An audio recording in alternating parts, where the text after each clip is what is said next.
Welcome back to Oakys Garage.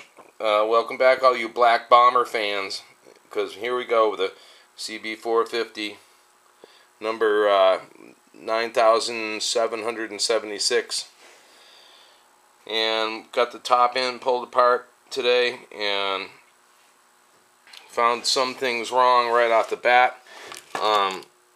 This cam chain follower was all just dangling around. The bolts actually fell out and down into the engine. I fished them all out of there, but this whole thing was bouncing around there, making a little bit of wear and tear on the head where it's inside of, and so that's got like marks on it from where that cam chain sprocket like beat it into it a little bit.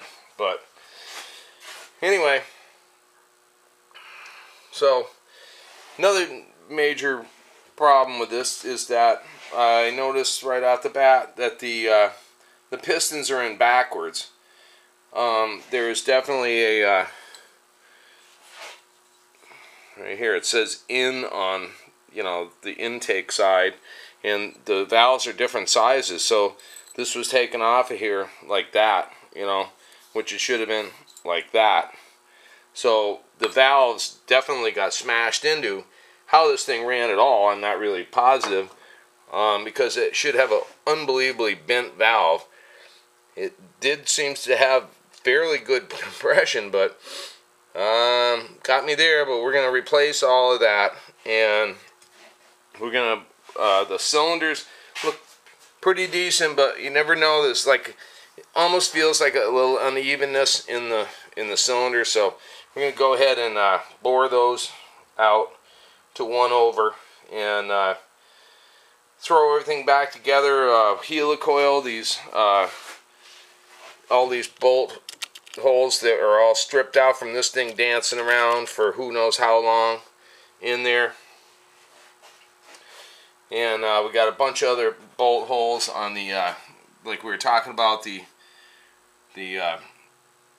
covers, the valve covers, and those need to be helicoiled. But anyway, yeah, putting pistons in backwards is not a good thing on these, because like I say, as you can probably notice, like the exhaust valve is actually smaller than the intake valve. You know, the intake valve is quite a bit bigger, probably, I don't know, probably 6 millimeters bigger or something.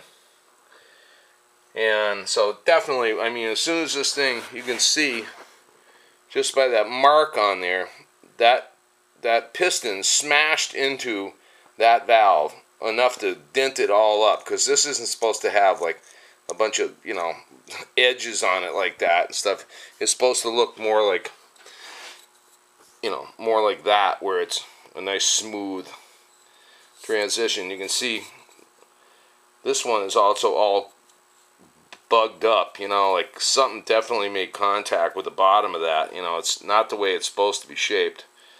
So it tells you right out the bat something happened there, and I really am. I'm just so surprised this thing ran as good as it did. You know, it wasn't really too bad, but we found so many things wrong with this ever since we tore it apart. But the crank's nice and tight, you know, absolutely. There's no, you know, you go, that's the way you test a crank, a connecting rod, and I'm making my fingers make it look like it's rocking, but I'm trying to rock this, and it really isn't rocking much. I might be putting it back and forth more than, but no, that's nice and tight. Nothing wrong with that. Bottom end should be good. We're gonna fish out. We're gonna drain the oil and fish out that piece, I hope, from the head, from that piece of the, from putting the too long of bolts in there. And so anyway, long story long is we got the new cam chain tensioner. There's one that has the teeth on it and the other one that doesn't. And so anyway, well, as you can hear, Snoopy's dying to come in, so we gotta call it a night for Oakys Garage. Hope you guys enjoy these videos. I love your comments. Always good. I haven't got one negative comment. No thumbs down at all, ever. And I love it. That's so cool. I appreciate you guys, and I hope you enjoy doing this stuff with me. Thank you. Have a good night.